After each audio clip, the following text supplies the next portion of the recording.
It's been almost 2 weeks since a 30-year-old Indian, Mandeep Kaur, died by suicide in New York after recording a heart-wrenching video. In the clip, she describes the agony she suffered for years, torture and beatings at the hands of her husband. While the Indian consulate in New York is in touch with the authorities over the matter, the family says it is dissatisfied as they wanted Mandeep's body be handed over to them, which hasn't happened, and they now claim that she was cremated by her assaulter and tormentor, her husband. The two little daughters of Mandeep are still with the husband, the same man who drove his wife to take her life because they couldn't have a son. Why does this cycle of domestic violence and fraudulent marriages with NRI brides continue? What is wrong with the system that is unable to protect its girls? That's the discussion this evening on NDTV. Let me go across now to our guest joining us on the show, Sandeep Singh, who's the brother of Mandeep Kaur, Manisha Gulati, Chairperson, Punjab State Women's Commission, Government of Punjab, Zubi Zaidi, who's managed to come out of a fraudulent NRI marriage, Debasmita Pandey Dev, again another person who's managed to come out of a fraudulent marriage, and Ruby Yadav, Vice President, BJP Women's Cell. Ruby Yadav, I want to first come to you. Is there anything, ma'am, that you can do at the level of your party's Women's Cell to pressure the government to help Mandeep's family? See, as we are celebrating 75th year of independence, Raja Bika Amrit Mahotsav, and the whole nation is really very happy. Suddenly we heard about the daughter of India, Mandeep Kaur, suicide abroad. Our heart really gets well after hearing this news. And see, National Commission of Women has received around 30,865 complaints till March 2022, which includes extramarital affairs of NRI husbands, dowry, and the violence and rape, etc. So I believe that in November 2017, a meeting chaired by then External Affairs Minister Srimati Sushma Swaraj, where she took a decision to ensure compulsory registration of NRI marriages and set up a website of family for posting summons. And as well as in February 2019, Ministry of External Affairs introduced the registration of marriage of NRI bill in 2019 in Rajya Sabha as well. But the bill was sent to the Parliamentary Standing Committee, which has approved it some recommendation, and definitely our government will pass this bill very soon, because as everybody knows that Sushma Swaraj is no more, but the bill will definitely again Ruby, from what I understand, there's already a mechanism that was put in place by the Women and Child Development Ministry as well as the Ministry of External Affairs to ensure that help can reach out in a timely manner to any of these women stuck in a situation like Mandeep was, suffering domestic violence. Why do those systems break down? I want to understand from you, Debasmita Pandey Dev, do these mechanisms work on the ground?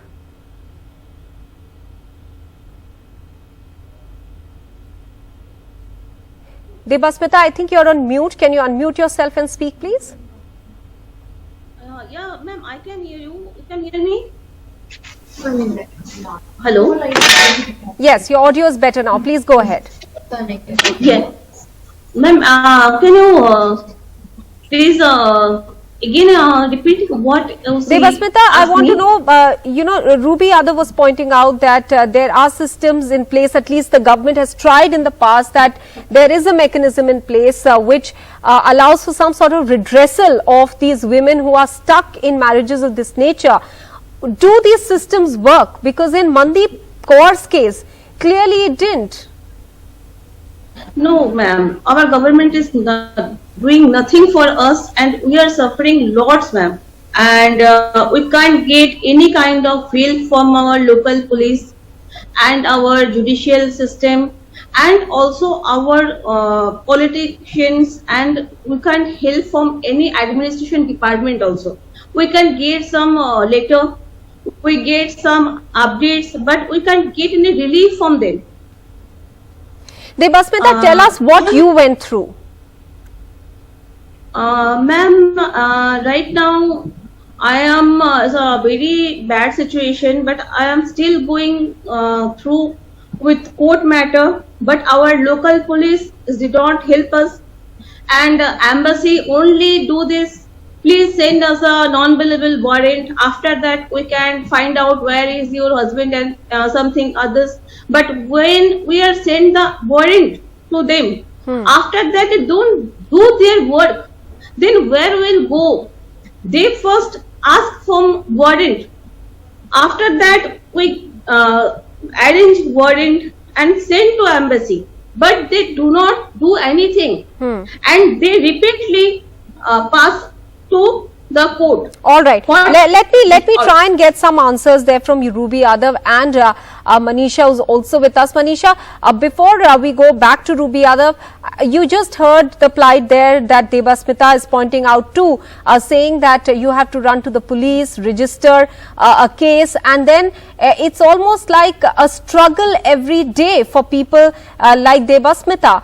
Why can there be no streamlining of the process to help out these women who clearly are in distress, and there's so much social pressure as well? Manisha, you'd agree with that, won't you? Yes, मैं इस बात से fully agree करती हूँ, क्योंकि देखिए ground level पर government का काम है कानून बनाना और इम्प्लीमेंट करवाना। भारत सरकार का काम है एनआरआई मैरिजेस पे, जैसा कि रूबी जी ने बताया 2019 में एक कानून बना था कि एनआरआई मैरिज एक्ट के हिसाब से 30 डेज में उसे रजिस्ट्रेट करवाना। गवर्नमेंट्स का काम है कानून बनाना और इम्प्लीमेंट करना। अगर मैंने काम किया है एनआरआई मैरिज की जितनी कंप्लेंट्स है ग्राउंड लेवल पे, क्योंकि मैक्सिमम कंप्लेंट्स हमारे पास है और ये इशू मेरे दिल से, ये मुद्दा मेरे दिल से जुड़ा हुआ है। मैं जानती हूँ कितनी हाई क्वालिफाइड लड़कियां इस टाइम सफर कर रही हैं कि उनके ऊपर टैग लग जाता है कि एनआरआई बन गई हैं। एनआरआई लड़के आते हैं, उनसे मैरिज करके वो घरों में यहाँ पे बर्तन साफ करती रहती है, घर के काम करती रहती है, कहाँ से एनआरआई बन गई? तो स्ट्रगल, प्रॉब्लम कहाँ है? प्रॉब्लम सिस्टम में है। सरकार ने कानून बनाया, अब इसको इम्प्लीमेंट स्टेट ने करवाना है।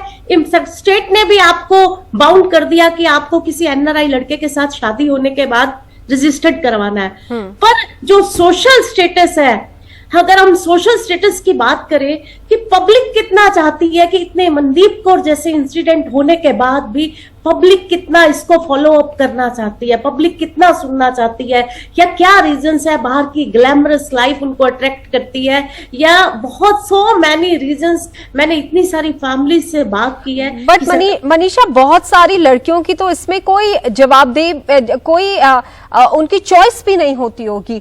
उनको अगर किसी से शादी करने के लिए बोला जाता होगा तो ऐसा नहीं है कि उनकी अमेरिकन ड्रीम है तो उन्होंने शादी कर ली।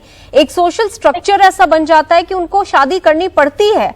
ये बात आप मानती हैं? तो उन लड़कियों को कैसे छोड़ा जा सकता है इस तरह के सिस्टम में जहां पे उनकी मदद नहीं होती है और वो अल्टीमेटली एक ऐसा कदम उठा लेती हैं जिससे वो अपनी जिंदगी को ही खत्म कर देती हैं, जो मनदीप कौर के केस में हुआ है। इसके लिए कौन जवाबदेह है? देखिए, इसके लिए क्या आप मानती हैं कि सरकार जवाबदेह है? अगर ऐसी लड़कियां अपना कॉन्फिडेंस छोड़ देती हैं, हिम्मत हार जाती हैं, हम गवर्नमेंट को इसके लिए दोषी नहीं ठहरा सकते। इसके लिए सिस्टम, सोशल, पेरेंटल सपोर्ट, बहुत सारी चीजें हैं कि लड़कियां समाज के डर से आगे ही नहीं आना चाहती। पेरेंटल प्रेशर होता है कि हमारे पीछे फैमिली है, हम फैमिली क्यों मुंह दिखाएं, और चीजें जो रिवर्स हो रही हैं, अब जो कुछ लड़कियां भी कर रही हैं, हमारे बॉयज के साथ भी पंजाब में मेरे पास हजारों कंप्लेंट्स ऐसी हैं कि रिवर्स हो रही हैं। लड़कियां भी आइलेट्स के बैंड के बेस पे बाहर जा रही हैं, लड़कों को बुला नहीं रही हैं। तो सो मेनी रीजंस, हम इसके लिए किसी सरकार को दोषी नहीं ठहरा सकते कि ये Debasmita, I want you to come here. What Manisha is saying is that these are the decisions made by families, by the girls themselves. Can we entirely blame the government in this case or the system for having failed them? Ma'am, actually our system is completely failed to provide us any kind of relief, ma'am. Because we are going to table day by day, but we can't get any kind of result from there. Even I personally talked to Mr. Bhaskar Khulbe, who is a PA of Mr. Prime Minister of our present Prime Minister. But ma'am, still date I gained any kind of relief. All right. I personally Okay. talked to him. Just hold on to your thoughts there, Debasmita. I'm connecting with Sandeep, who is the brother of Mandeep Kaur. Sandeep, आपकी family अभी बहुत एक कठिन दौर से गुजर रही है. आप अभी क्या आप हमें बताना चाहेंगे, क्योंकि 2 हफ्ते से आप लोग कोशिश कर रहे थे कि कम से कम मनदीप की बॉडी आ जाए. अब कल आपने बोला कि आप लोगों को पता चला है कि उसका क्रिमेशन भी हो गया. अभी आपसे सरकार क्या कह रही है?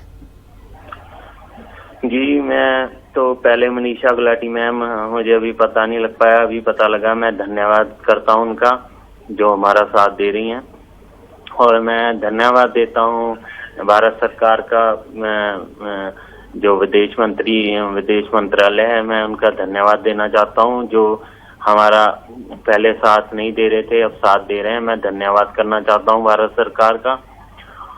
और अभी जो मैं चाहता हूं, इतना तो नहीं हो पा रहा, लेकिन हो पा रहा है. मैं फिर एक रिक्वेस्ट करना चाहता हूं फिर से. विदेश मंत्रालय हमारा साथ दे रहा है और मैं चाहता हूं ऐसे ही साथ देता रहे. मुझे अमेरिका में जो भी केस चल रहा है उसकी डिटेल देने में समर्थ हूं. मैं ये चाहता हूं कि जल्दी से जल्दी हमें वहाँ की डिटेल दी जाए, केस में क्या हो रहा है, कैसे हो रहा है, और हो सके तो हमें वहाँ की पुलिस से कनेक्ट किया जाए. विदेश और संदीप, आपसे ये भी जानना चाहेंगे कि मनदीप कौर की 2 बेटियों की कस्टडी क्या आप लोग लेना चाहेंगे? जी जी जी जी, उसके लिए मैं 10 दिन से, पहले दिन से ही हम पूरा परिवार उसकी मांग कर रहे हैं कि हमें दी जाए. और मैं चाहता हूं कि सरकार के द्वारा, सरकार अपना सब कुछ कर रही है, और मैं चाहता हूं कि उस बेटियों की कस्टडी दी जाए. उस अत्याचारी के बाद बेटियां बिल्कुल भी ना रोकी जाएं. उनसे लेके बेटियों के सारे वो बचना चाह रहा है और उसे बचा नहीं देना चाहिए. संदीप, आपसे एक बात इस वक्त मैं ये पूछना चाहती हूँ. आप लोगों के लिए बहुत दर्दनाक रहा ये पूरा एपिसोड, लेकिन क्या आपको कभी ये जानकारी थी कि मनदीप कौर पे क्या गुजर रही है? कभी आप लोग ने कोशिश करी कि ये शादी तुड़वा के उसकी जान बचाने के लिए उसको वापस ले आया जाए? जी जी, हमने कोशिश करी, हमें जानकारी थी. 2021 में हमने केस भी किया, लेकिन तब हमारी बेटी नहीं मानी कि मैं अपनी बच्चियों को क्या कल बताऊंगी कि उनका बाप कौन है. हमने बहुत कोशिश की, लेकिन हमारी बेटी नहीं मानी. यहाँ ससुराल वालों ने उन्हें हाथों में ले लिया. उसके ननंद और उसके जीजा ने उन्हें मना लिया कि नहीं, अब ऐसे नहीं करेगा, अब ये पहले जैसा नहीं रहा. तो उसे मना लिया गया और हमारी बात उसने नहीं मानी. ये ऑडियो भी वायरल हो रही है कि मैं चाहे अपने घर वालों के लिए मर जाऊं, लेकिन मैं अपने हस्बैंड को नहीं छोड़ूंगी. मैं ऐसे उन्हें सजा नहीं दिलवा सकती. संदीप, आप हमारे साथ बने रहिएगा. Ruby Yadav, I want to come back to you.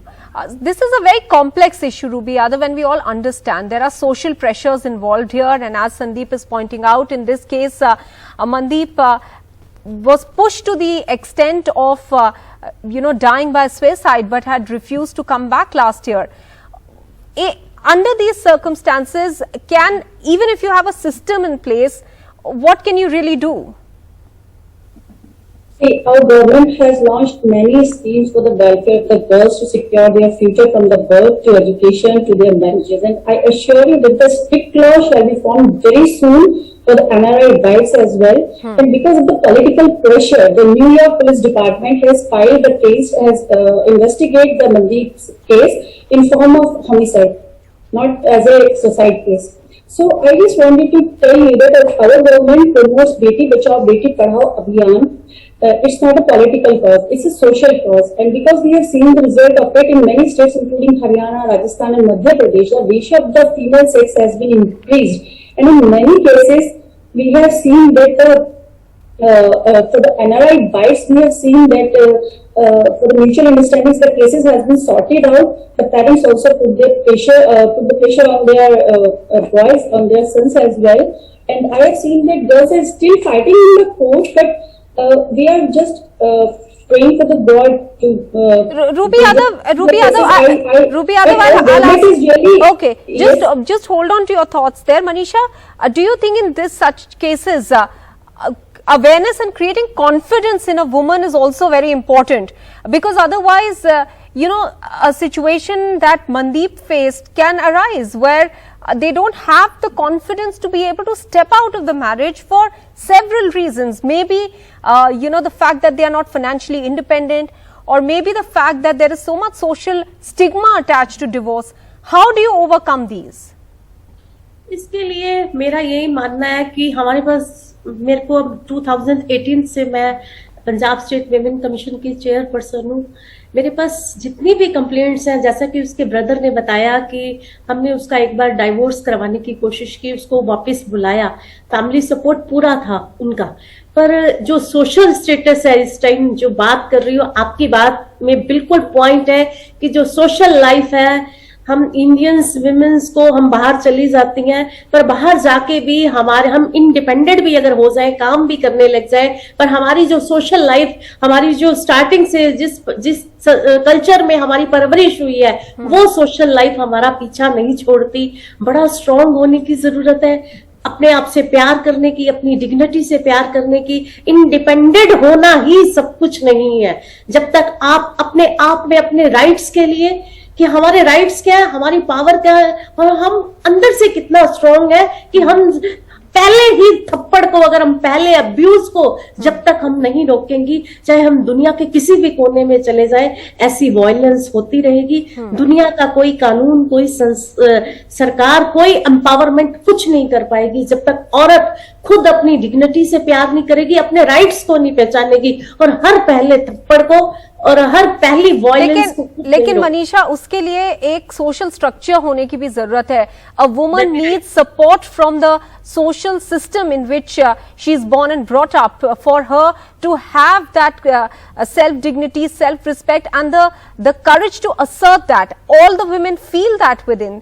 They feel that their self respect is being trampled upon, but they do not know in many cases how to respond to a situation where they are pushed to the wall. Debasmita, I want you to take us through your case.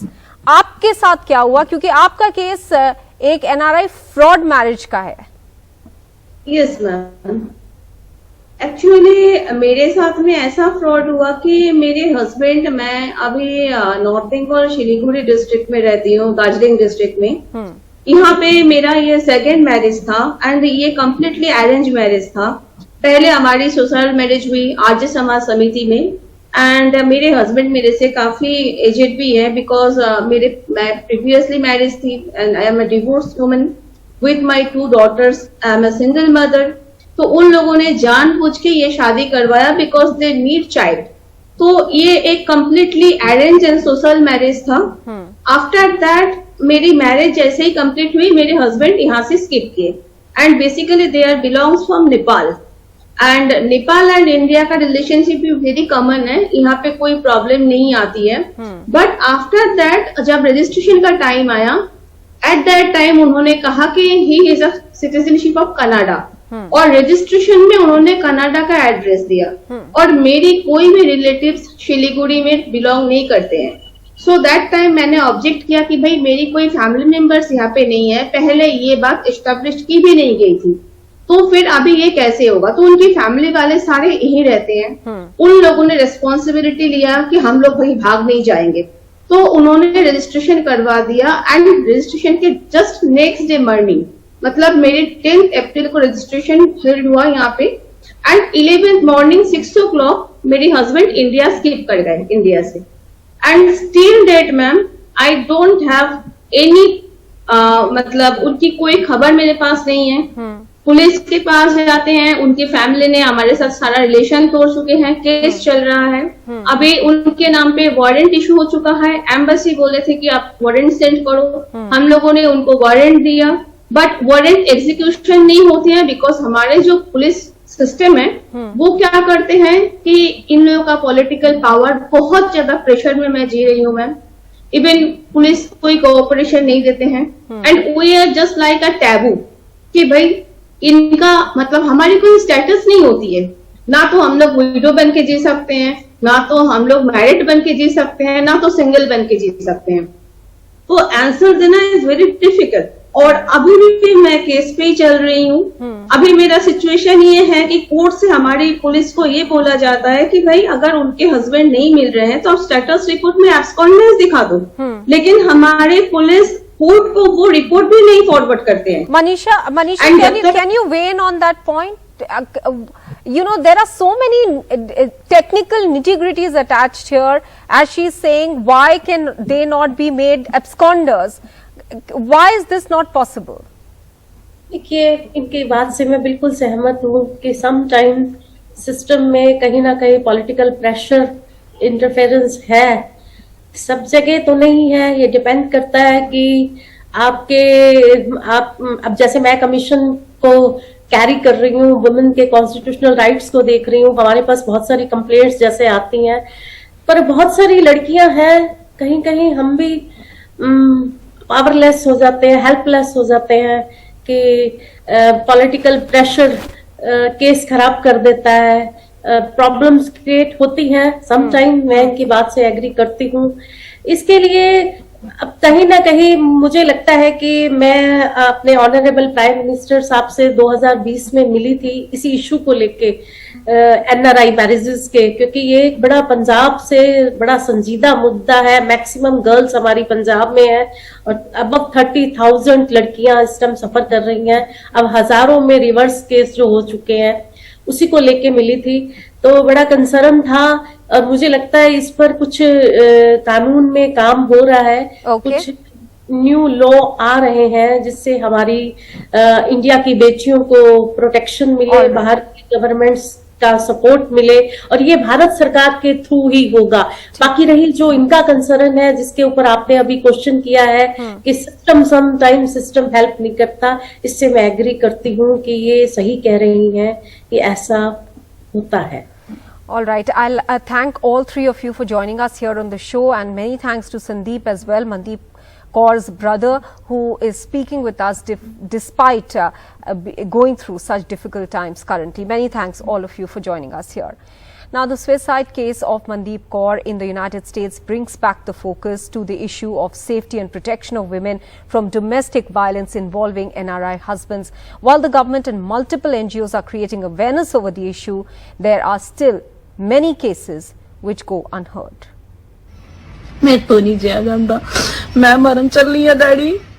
Can't take beatings anymore, is what Bijnor-born Mandeep Kaur, who was living in New York, said in a heart-wrenching video before killing herself. मेरा जे मेरिया भूआ दा कोई स्यापा वा, मेरा की कसूर, ते सारी दुनिया ने सानू सजा दिती। पहला उत्ते देंदे रहे, हुण इत्ते देई जांदे। बस सानू पागल। Creating an uproar in India and abroad over the issue of harassment of women married to non-resident Indians or NRIs. ओ जनानी दे ताने मेने मुकदे ही नहीं, रोज नवा सप कढ लेंदी, कदी किसे नू फोन करूगी, कदी किसे नू फोन करू। Many young Punjabi brides and grooms who aspired to settle abroad have been cheated and abandoned by the person they married. In Hoshiarpur, Manjinder Singh says his daughter married an NRI but never left the country. बेटी ਦਾ ਰਿਸ਼ਤਾ ਕੀਤਾ ਸੀਗਾ ਜੀ ਆਪਾਂ ਪਿੰਡ ਮਰਾਦਪੁਰ ਨਗੇਵਾਲ ਤੇ ਵਿਆਹ ਤੋਂ ਬਾਅਦ 2 ਹਫ਼ਤੇ ਮੁੰਡਾ ਇੱਥੇ ਰਿਹਾ ਜੀ ਇੰਡੀਆ ਤੇ ਬਾਅਦ ਚ ਚਲ ਗਿਆ ਅਮਰੀਕਾ ਜੀ ਤੇ ਉਸ ਤੋਂ ਬਾਅਦ ਚਾਚੀ ਆਪਣੇ ਸੱਸ ਵੀ ਨਾਲ ਹੀ ਚਲ ਗਈ ਸੀ ਤੇ ਜਿਹੜਾ ਮੇਰੀ ਬੇਟੀ ਦਾ ਸਹੁਰਾ ਸੀ ਉਹ ਬਾਅਦ ਚ ਇੱਥੋਂ ਬਾਅਦ ਚ ਗਿਆ ਜੀ ਅਮਰੀਕਾ। ਬਸ ਉਹਦੇ ਜਾਣ ਤੋਂ ਬਾਅਦ ਹੀ ਚਾਚੇ ਨੇ ਜੀ ਕੁੜੀ ਨੂੰ ਤੰਗ ਪਰੇਸ਼ਾਨ ਕਰਨਾ ਸ਼ੁਰੂ ਕਰ ਦਿੱਤਾ ਤੇ ਕੁੜੀ ਨੇ ਜੀ ਕੁਝ ਜ਼ਹਿਰੀਲੀ ਚੀਜ਼ ਖਾ ਕੇ ਤਾਂ ਅਸੀਂ ਖੇਤਾਂ ਨੂੰ ਗਏ ਸੀ, ਸਾਡੇ ਆਉਂਦਿਆਂ ਨੂੰ ਬੇਹੋਸ਼ ਪਈ ਸੀ, ਆਤਮ ਹੱਤਿਆ ਕਰ ਲਈ।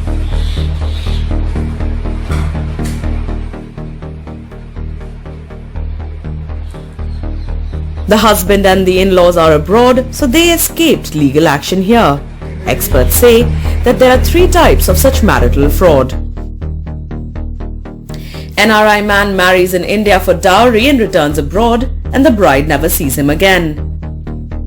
The bride is taken abroad but finds the groom already married, or she's harassed and in some cases becomes the victim of trafficking. In the third kind, the bride marries an NRI only for a visa and annuls the marriage once abroad.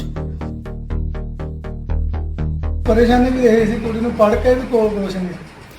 Advocates say accused NRIs in such cases often never turn up to attend the court hearing. बहुत सारे cases में trial हुए। Trial में actually problem यह थी कि वो NRI जो थे वो जनरली वापस नहीं आते थे।